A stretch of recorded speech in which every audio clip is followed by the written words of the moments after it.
LSM Lira Jatim dorong pembentukan Pansus Distribusi Pupuk oleh DPRD Probolinggo.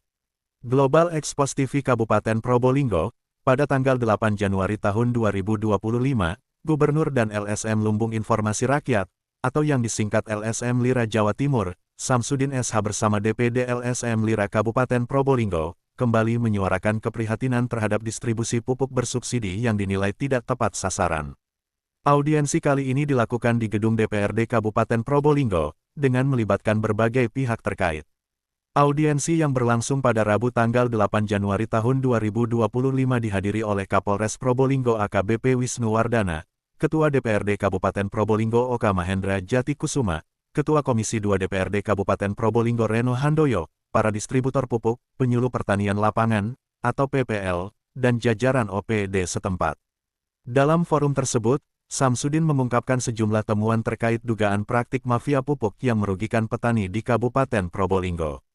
Ia menyoroti ketidaksesuaian antara alokasi pupuk berdasarkan Rencana Definitif Kebutuhan Kelompok, atau RDKK dengan realita yang ada di lapangan.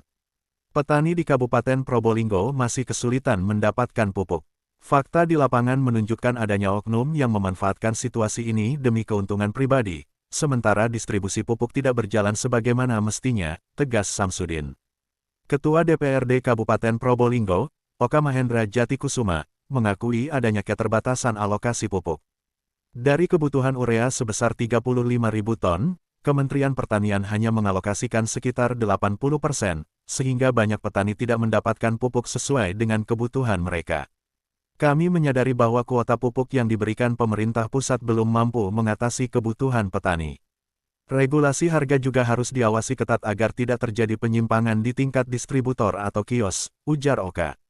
Sebagai tindak lanjut, Samsudin mendesak DPRD Kabupaten Probolinggo untuk membentuk panitia khusus, atau pansus guna menangani permasalahan ini. Pembentukan pansus sangat mendesak. Tidak cukup hanya rapat, pansus harus turun langsung ke lapangan untuk memastikan distribusi pupuk berjalan sesuai aturan, pungkas Samsudin. Audiensi ini merupakan kelanjutan dari upaya LSM Lira dalam memperjuangkan hak-hak petani. Sebelumnya, LSM Lira juga telah melakukan audiensi dengan penjabat Bupati Probolinggo, Ugas Irwanto, pada Agustus tahun 2024, diikuti pertemuan dengan Kejaksaan Negeri dan Polres Probolinggo. Masalah distribusi pupuk bersubsidi menjadi isu serius yang terus disorot, mengingat dampaknya terhadap produktivitas pertanian di Kabupaten Probolinggo. Upaya kolaboratif dari berbagai pihak diharapkan mampu memberikan solusi yang konkret bagi para petani. Sahabat-sahabat setia, Global Expos TV semua, yang ada dimanapun Anda berada. Agar jangan sampai lupa, channel YouTube Global Expos TV, supaya update terus, like, komen, share, dan subscribe, agar jangan sampai ketinggalan berita-berita dan isu-isu terkini yang ada di Indonesia, tercepat, akurat, tajam, dan terpercaya. Laporan Kepala Biro Global Expos TV Kabupaten dan Kota Probolinggo, Provinsi Jawa Timur. Abdul Hadi, mengabarkan. Banyak problem itu, gitu.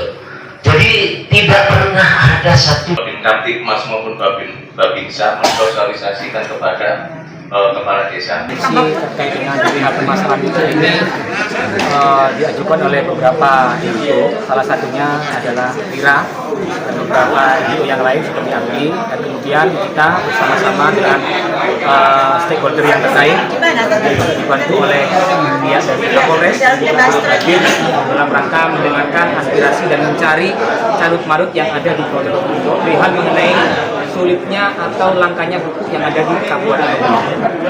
Jadi tadi sudah disampaikan baik dari Dinas Pertanian maupun dari PI maupun dari pihak distributor, permasalahan-permasalahan juga sudah ada disampaikan, dari distributor juga menyampaikan, dari distributor menyampaikan, dan dari juga sudah diberikan masukan-masukan, problem-problem juga disampaikan oleh teman-teman Lira dan juga teman-teman dari APLI dan dari pihak-pihak yang lain. Dan insya Allah tujuan daripada pertemuan kita pada pagi hari ini dalam rangka untuk agar supaya sejak tahun 2025 untuk memulai awal tahun ini mudah-mudahan perihal mengenai kelangkaan pupuk ataupun perihal mengenai mahalnya harga pupuk yang ada di kios ini bisa segera dikurangi atau diantisipasi. Dengan cara yang pertama tadi menghasilkan beberapa hal. Yang pertama, DPR akan dalam segera mungkin dalam waktu dekat akan membentuk panja atau panitia kerja yang mana dalamnya terdiri dari masing-masing perwakilan fraksi, dan nanti dalam rangka apa panja ini? Dalam rangka untuk yang utama melakukan sidak-sidak terhadap kios-kios dan juga terhadap distributor perihal mengenai harga yang diberikan dan juga dicocokkan atau di-compare antara data di RDKK dengan SPJ yang ada di kios, nanti akan di-compare sehingga nanti akan ketahuan mana kios-kios yang selama ini memang terlalu banyak bermain, mana kios-kios yang terlalu banyak menyengsarakan masyarakat, itu nanti akan bisa ketahuan.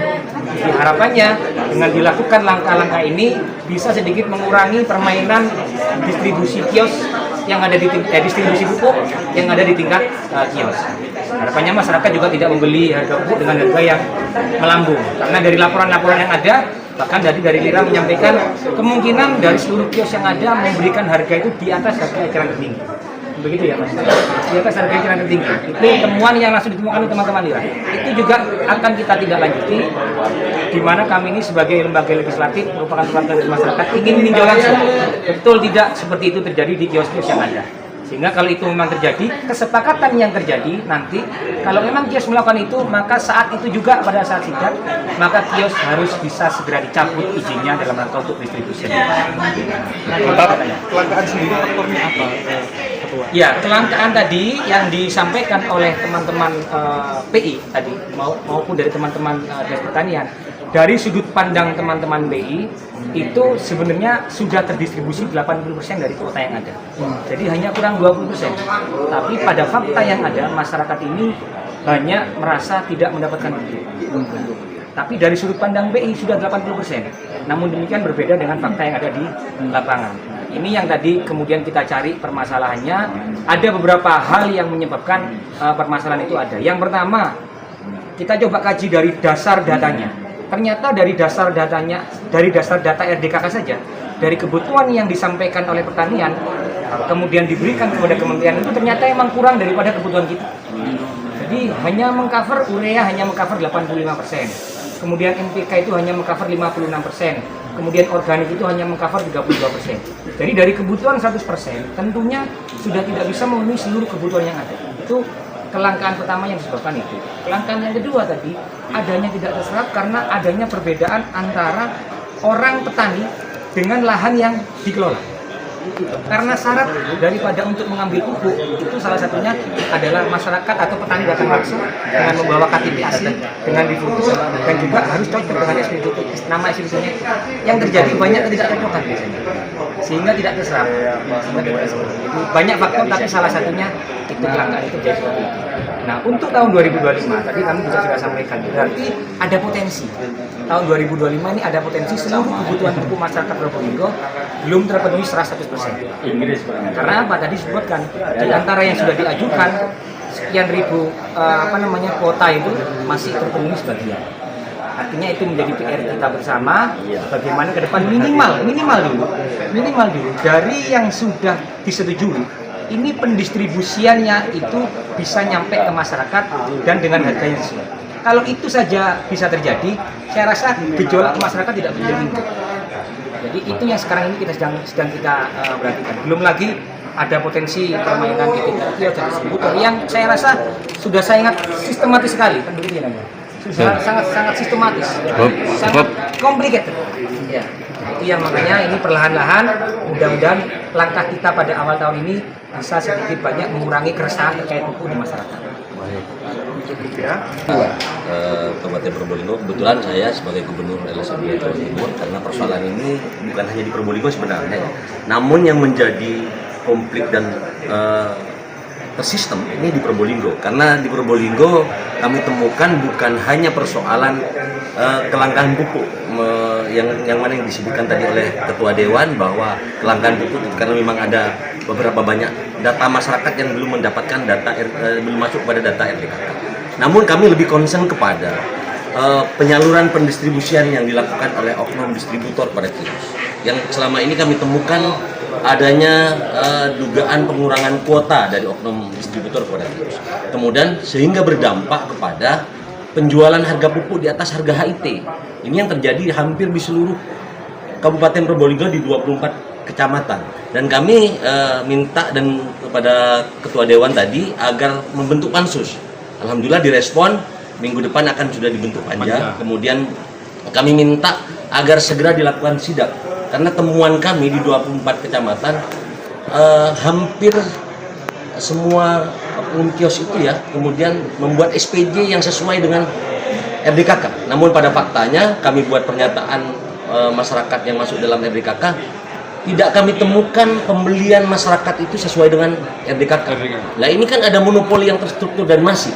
Kemudian modus-modus yang dilakukan oleh oknum-oknum itu, ada juga oknum pengawas dari PI yang kami duga juga menjual pupuk di luar pupuk PI yang kemudian itu diwajibkan, seolah-olah diwajibkan kepada oknum distributor dan kios untuk melakukan pembelian, sehingga dasar itu dijadikan alasan untuk mengangkat harga HIT. Terus selain itu juga kami temukan dugaan pengurangan kuota. Semisal contoh, ini di distributor A, kemudian kios ini mendapatkan 500 ton per tahun misalkan. Mereka hanya dikirim 300 ton. Kemudian mereka dipaksa untuk membuat SPJ 500 ton. Nah artinya dari kuota yang sudah ada, yang sudah ditentukan oleh kementerian ini, ada yang tidak tersalurkan. Satu. Yang terakhir, kami minta juga kepada Dewan dan semua stakeholder, khususnya Dinas Pertanian, agar kemudian data RDKK itu diberikan kepada kepala desa melalui desa. Kemudian dari desa dipublikasikan agar masyarakat tahu apakah mereka masuk dalam RDKK atau tidak. Sampai hari ini meskipun ada pesan Buber, tetapi kita perlu pahami bahwa tidak semua masyarakat memahami tentang pesan Buber. Tetapi ketika hari ini masyarakat bertanya, tentu bertanya kepada perangkat desa dan kepala desa.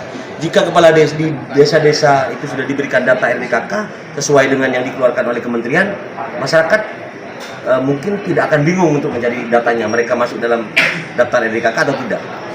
Berarti di sini perlu perbaikan untuk data ini.